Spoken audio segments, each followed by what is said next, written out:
계절인데 이렇게 2020년 5월은 좀 차분하기도 하고 약간 우울하기도 하고 영민아 그치? 약간 우울해. 휴가를 나왔는데 어디 갈 데가 있어야지. 군대에서 절대로 아마 명령을 내렸을 거야. 꼼짝도 하지 말라고 한참 우울해. 우울하게 보내고 있습니다. 이 부모님들도 마음대로 못 만나고 친척들도 마음대로 또 뭐 이번에는 뭐 인천에서 돌잔치 때문에 또 많은 사람들이 또 참 이거 어떻게 결혼식은 물론이고 또 장례식을 이제 저도 이제 뭐 곧 장례 연락이 많이 오니까 이제 어쩔 수 없이 이제 가야 될 곳은 가는데 가보면 입구부터 시작해서 이렇게 애석자가 이렇게 가고 이제 다 하나하나 일일이 다 죽고 마지막에는 또 발열 체크까지 하고 그래야만 입장을 하지. 마스크는 물론이고요. 또 이제 장례식장 안에 들어가도 상주하고 가까이 이렇게 대하지도 못하고 다 마스크를 또 끼고 있으니 그냥 헌화만 하고 겨우 나오는 이 정도로 지나고 있습니다. 그전 같으면 서로 악수도 하고 뭐 서로 한번 안아주기도 하고 뭐 이런 그러면서 또 식사를 또 나누면서 또 어떻게 고인의 이야기도 이렇게 어떻게 됐느냐 뭐 연세가 어떠냐 뭐 이런 이야기를 오고 주고 받으면서 슬픔도 같이 나누고 하는 그런데 요즘은 분위기가 그렇습니다. 오늘 아침에 우연히 이제 인터넷을 뉴스로 보다가 어떤 이집트의 어떤 신혼부부가 신혼여행을 갔는데 오도 가도 못하고 붙잡혀서 지금 2달이나 3달 동안이 몰디브란가요? 어디 신혼여행지에 묶여 있다고.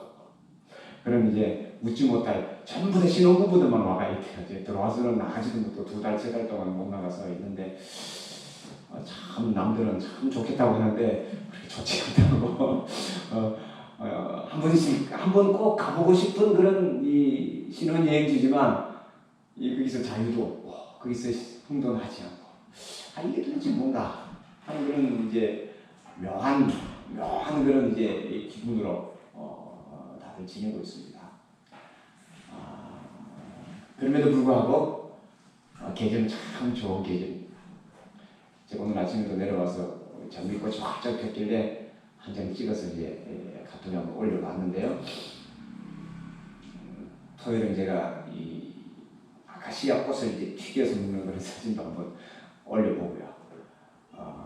그렇지만 이 가운데서도 꼭 사람들을 만나고 혹은 뭐 젊은이처럼 나이트 클럽을 가고 이렇게 해야만 우리가 살아있는 것이 아니라 내 주변에서도 충분히 작지만 그 속에서 내가 기쁨을 찾을 수가 있고 또 그걸 통해서 내가 또 살아있음을 또 느껴볼 수가 있습니다. 이제 뭐 서울에는 거의 아카시아 향이 거의 지나갔지요. 외곽으로만 조금만 나가도 지금 아카시아 향은 아침 저녁으로 느낄 수가 있습니다. 아카시아 향에 대한 추억은 참 다들 많이 있을 줄 압니다. 그 아련한 그런 그리움과 또 뭐라고 할까 사랑과 이 추억이 묻어나는 5월달인데 아쉽게도 올해는 이렇게 그냥 지나가고 있습니다. 다 지나가기 전에 작지만 예쁜 추억들 하나씩 만들었으면 어떨까 싶습니다. 왜냐하면 5월은 계절의 여왕이잖아요. 그리고 가정의 달이잖아요. 그리고 또 5월 하면 가장 많이 생각나는 것이 사랑이잖아요. 서로 아껴주고 위로해주고 격려해주고 손잡아주고 안아주고 5월이 가기 전에 한 번 더 우리가 그것을 다시 회복할 수 있었으면 좋겠습니다. 오늘 우리가 같이 본 성경 말씀은 이 사도행전 10장인데 이 사도행전 10장을 계기로 해서 예수님의 말씀이 이방인 즉 유대인 아닌 다른 사람들에게도 전파되는 그런 계기를 마련합니다. 그리고 또 이 사도행전 10장을 계기로 해서 즉 베드로가 이 고넬료 가정에 세례를 준 걸 기점으로 해서 아주 다툼이 일어납니다. 우리가 아는데 사도행전 10장, 11장, 12장, 13장까지 이렇게 쭉 가다 보면 도대체 이 복음이라는 것이 뭔가 하나님의 이 축복이라는 것이 즉 하나님의 성령 그러니까 성령의 임하심 그리고 선택받았다는 것 구원함 이것이 도대체 뭔가를 풀어가는 가장 중요한 열쇠가 되는 것이 바로 이 고린도전 사도행전 10장입니다. 여기 이제 고넬료라는 아주 독특한 인물이 나오는데 이 사람은 군인이었다 그렇게 기록을 하고 있고요. 특히 이탈리아 대라고 이렇게 표현을 하고 있습니다. 이탈리아 군대 그러니까 이 보병 부대였는데 본대는 아니고 약간 이제 뭐 후방 부대인가 뭐 이렇게 이제 해석을 할 수가 있습니다. 그런데 이 사람이 굉장히 경건한 사람이었다. 하나님을 경외하고 또 하나님을 경외할 뿐만 아니라 구제하고 기도하는 데 굉장히 힘을 썼다.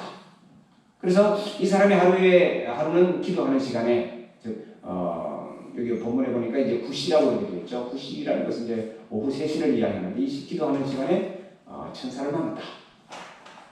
천사가 찾아와서 이 고넬료에게 하는 말이 너의 기도와 너의 구제가 하나님 앞에 상달되었으니 이제 사람을 엿바로 보내서 베드로를 청해라. 그래서 베드로를 청해서 하나님의 말씀 즉 예수의 복음을 들으라 라는 그런 환상을 보게 됩니다. 자, 이 환상을 보고 난 이후에 이 오늘 본문 우리가 읽은 데까지는 이제 이 고넬료가 사람들을 이제 보내서 베드로를 청하는 그런 장면입니다. 그런데 사도행전 10장 전체를 보면 그 시간쯤에 베드로가 또 기도를 하고 있었다는 거죠. 여기 보니까 이틀 후에 이렇게 11장은 이튿날 그들이 길을 가다가 쭉 이렇게 길 가까이 가는데 한 이틀 후에 베드로가 12시쯤 6시라고 했죠. 12시쯤 돼서 즉 점심시간쯤 돼서 시장한 가운데 있는데 환상을 보게 됩니다. 배가 고픈 상황에서 환상을 보게 되는데 하늘에서 보자기에 여러 음식이 내려오는데 유대인들이 금한 음식입니다. 즉 부정한 음식들이죠. 소위 예를 들면 돼지고기라든지 이런 벌레라든지 이런 여러 가지 이제 먹지 못하게 기록이 되어 있는 그 음식을 내려주면서 먹으라고 베드로에게 이야기를 합니다. 그때 베드로가 이제 이렇게 이야기를 물을 말봐. 내가 지금 아무리 배가 고프지만 그래서 먹을 수 없습니다. 이제 거절을 하죠. 몇 번 거절한다고 나오나요? 쭉 읽어보면 3번 이런 일이 있습니다. 3번 다 하나님 아닙니다. 아닙니다. 아닙니다. 그런데 마지막에 이 하늘에서 들리는 음성이 야 하나님이 거룩하다고 했는데 왜 너가 부정하다고 그거 하느냐? 아주 이상한 그런 이제 환상을 보게 됩니다.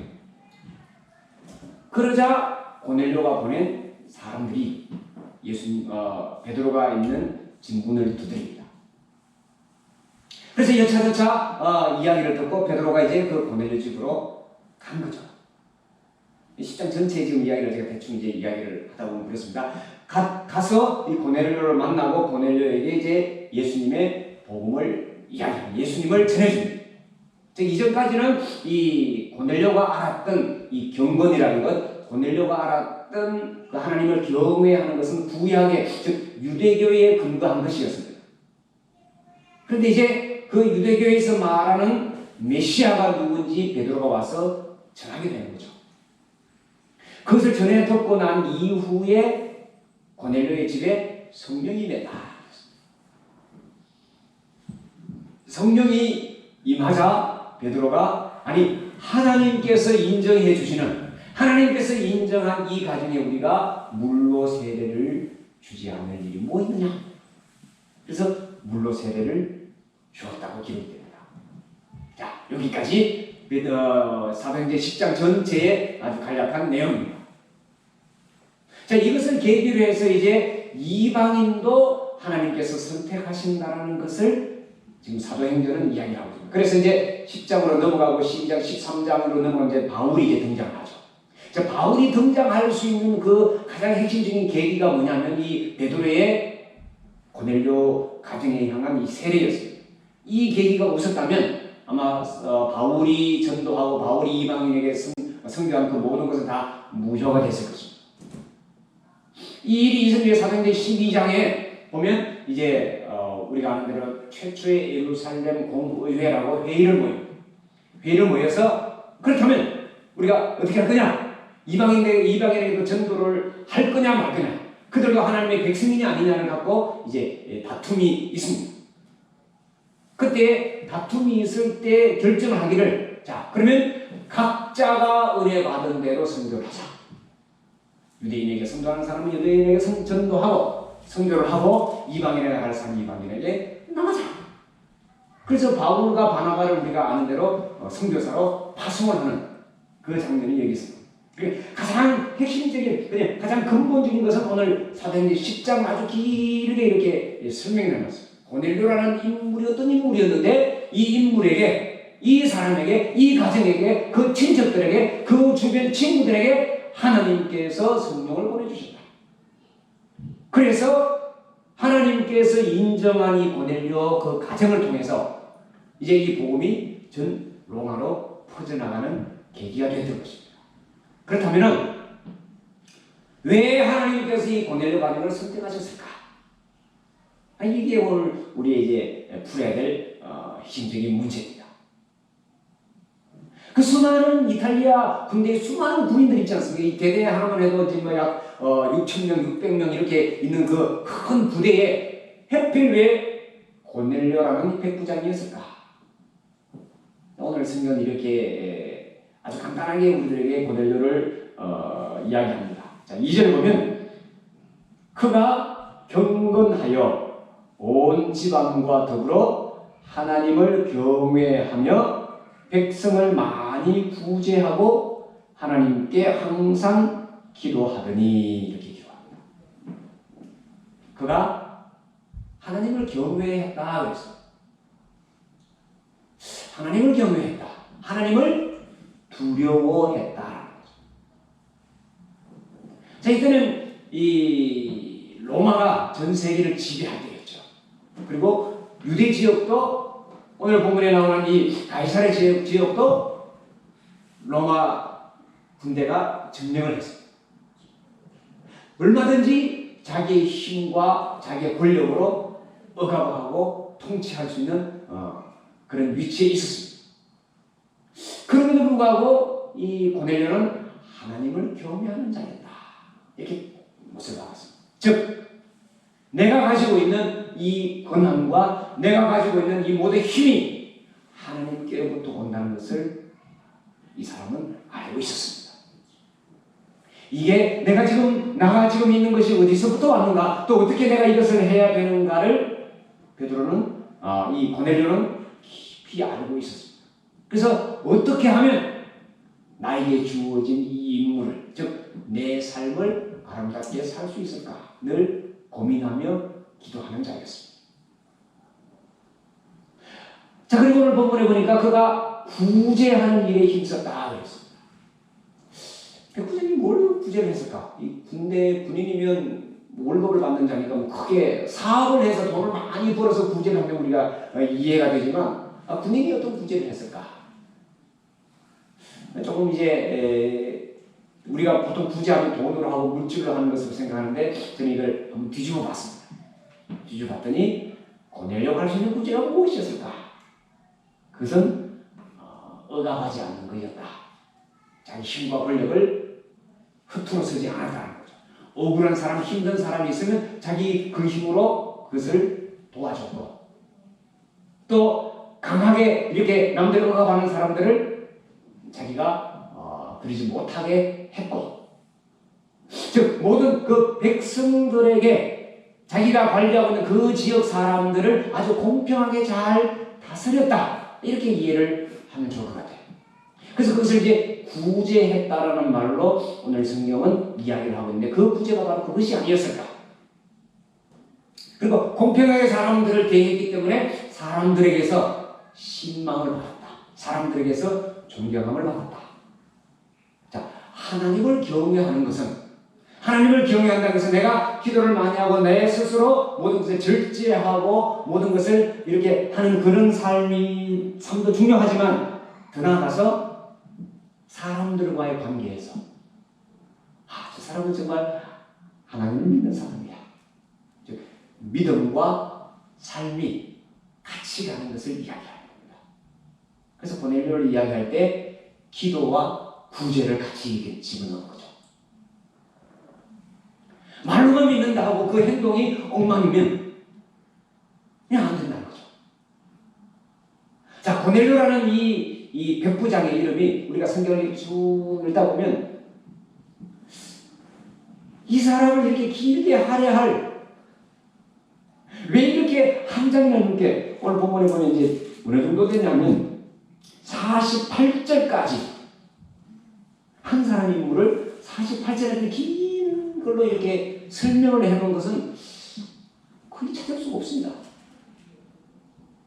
있으면 한번 성경 읽으시면서 한번 보시면 이방인에 대해서 이렇게 길게 그것도 군대 백부장인데 백부장이라면 우리가 알잖아요. 예수님을 십자가에 못 박은 자들이 로마 군인이잖아요.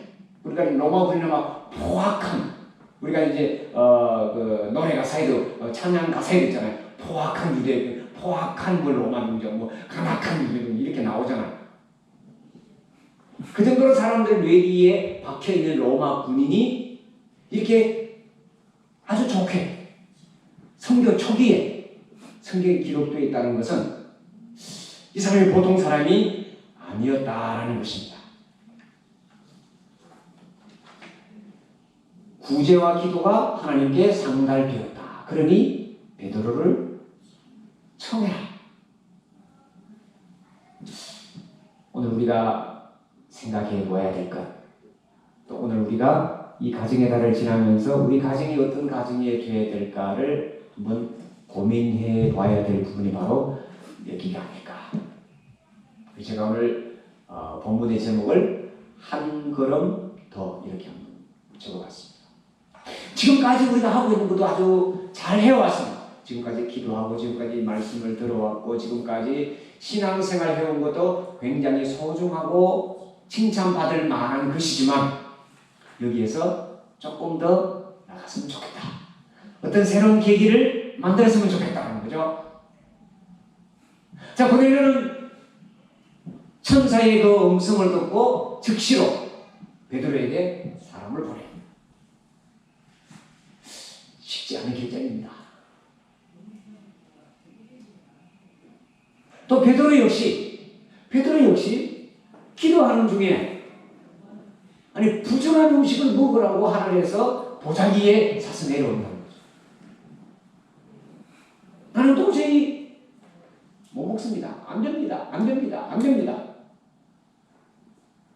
그런데도 하나님께서는 내가 거룩하다고 한 것을 너가 부정하다고 하냐. 그 한마디에 고넬료가 보낸 그 사람들을 따라가는 것입니다. 지금까지 내가 생각하고 있었던 것, 지금까지 내가 상식적으로 판단했던 그 모든 것 위에 있는 하나님의 생각, 하나님의 말씀, 하나님의 뜻을 우리가 깨달아갈 수 있었으면 참 좋겠다라는 겁니다. 다시 한 번 더 이 고넬료가 군인이었다라는 것을 한번 생각을 했으면 좋겠습니다. 요즘 이 우리나라 이 마스크 때문에 일본하고도 약간 삐걱삐걱하고 있고요. 또 경주는 이제 경주시장은 일본에다가 이거 보냈다가 또 이제 왜 이렇게 보냈냐고 또 야단을 맞고 하는 그런 상황이고, 또 한편으로는 아주 미담도 많죠. 에티오피아에 이제 6.25 참전 때 도와줬으니까 그쪽에 이제 구호물 마스크와 이제 이 코로나19에 관한 진단 키트를 이제 막 보내주는 그런 일도 있고요. 프랑스의 또 참전 용사들에게 집으로 택배로 우리 이제 그 우리나라에서 이제 보낸 그 물품을 보냈더니 아주 감사하다고 또 이제 대문짝만하게 그 프랑스 뉴스에도 이렇게 뜨고 하는 그런 이 군인들 하면 우리는 이 전쟁을 일으키고 혹은 전쟁을 막고 하는 여러 가지가 있는데 선한 우리에게 참 고마운 우리에게 정말로 은혜를 베푼 벌써 70년이나 지났지만 우리는 그걸 잊지 않고 감사의 이런 표시를 지금 우리가 하고 있는 것 때문에 우리가 흐뭇해지기도 하고 우리가 이 정도의 위상이 되었구나 고맙기도 하고 그렇습니다. 많은 사람들이 고넬료를 생각할 때 그분이 그렇게 우리를 도와주셨지 그렇게 해주었지 잊지 않고 이 고넬료의 이야기가 사도행전에 이렇게 길게 기록이 되어 있고 또 2000년도 훨씬 지난 우리에게 그것이 알려졌다는 것은 이건 그렇게 크게 소문나게 하진 않았지만 그것을 정말 고맙게 생각하는 사람들이 있었다는 거죠. 자, 신앙이라는 것이 뭘까? 또 우리의 가정이 또 우리 교회가 어떤 모습으로 사람들에게 기억이 되었으면 좋을까라는 거죠. 이처럼 내가 있는 그 상황 속에서 내가 살아가는 그 상황 속에서 조금 한 걸음 더 나아가는 그런 구제와 또 경건의 생활이 우리를 이렇게 만든 것은 아닐까.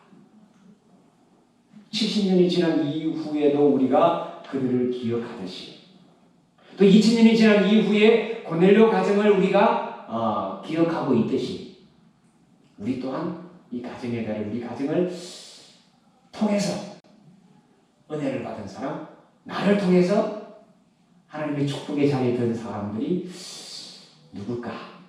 또 내가 오늘 또 구제해야 될 내가 베풀어야 될 것이 무엇일까를 우리 한 번 더 생각해 볼 수 있는 그런 계기가 되었으면 참 좋겠습니다. 자, 마지막으로 한 가지 생각해 볼 것은 이제 베드로를 초청했습니다.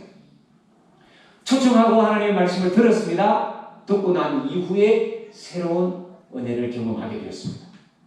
즉 이방인에게는 도저히 하나님께서 성령을 선물로 주시지 않을 것 같았는데 하나님께서 그들에게 주셨다는 겁니다. 자, 우리가 갖고 있는 그 선입견이 있죠. 도저히 저들은 구원받지 못해, 안 돼 라고 생각하는 그 사람에게도 하나님께서는 은혜를 베푸신다는 거죠. 여러분들은 어떻게 생각할지 모르지만 요즘 이번에 이태원 사건 때문에 굉장히 많이 시끌시끌하지요. 소위 이 성소수자, 즉 게이 클럽, 뭐 이런 여러 가지 때문에 다들 그냥 벌레 보듯이 아닙니다, 난 절대로 그거 못 먹습니다, 안 됩니다라고 베드로처럼 아예 기급을 해줘. 그런데 하나님께서는 어떻게 보실까를 우리 한 번 더 꼭 그들을 뭐 안아주는 이런 것이 아니라 좀 더 우리가 갖고 있는 시각에서 좀 더 넓게 볼 수 있었으면 참 좋겠다 하는 그런 생각도 한번 해봤습니다. 자, 고넬료 로마 군인이었습니다. 모든 것을 다 이룬 사람입니다. 아쉬울 것이 없습니다. 그리고 자기 마음대로 모든 것을 그 지역을 관할하고 할 수 있었습니다. 그런데 그는 포악하거나 강압을 하지 않고 구제하며 기도하면서 그들을 대했습니다. 자, 베드로 절대 아닙니다. 저는 그런 사람들과 절대로 어울릴 수 없습니다. 내가 그것을 먹을 수 없습니다. 안 됩니다. 하나님께서 그것을 금하셨습니다. 그런데도 어떻게 보면 자기 목숨이 위태로울 수 있는 로마 군인한테 이것이 오늘 복음을 우리에게 있게 합니다. 예수 그리스도의 복음을 오늘 우리가 받게 합니다. 사도행전 10장이 없었다면 오늘 우리가 예수를 모를지도 모르겠습니다. 그렇지 않습니까? 이방인에게는 절대로 복음을 전할 수 없다는 거예요. 저 사람들이 우리가 절대로 할 수 없다. 너는 우리가 같이 할 수 없는 사람들이야. 우리 부류야. 하고 아예 다 선을 끊고 우리만 한다면 결국은 없어져 버리겠죠. 근데 그게 아니라 초기에 기독교는 그런 억압 가운데서도 누구에게나 복음을 전하고 그들을 하나님의 백성으로 부른다는 거죠. 자, 이 경계가 오늘 우리에게 어디까지 가야 될 건가를 기도하고 또 우리가 구제하는, 이 구제한다는 구제가 돈으로 준다 이런 의미가 아니라고 했죠. 이탈리아 이 백부장이 구제한 것은 그렇게 구제한 것이고, 우리 정통 기독교 안에 있는 우리가 구제하는 것은 또 뭘까를 우리가 고민하고 또 결정하고 결단하면서 나갈 수 있는. 그래서 우리 때문에 우리로 인해서 이 복음이 계속해서 사람들에게 이어져 갔으면 좋겠다 그런 생각을 해봅니다. 기도하겠습니다. 주님, 올해는 우리가 걱정과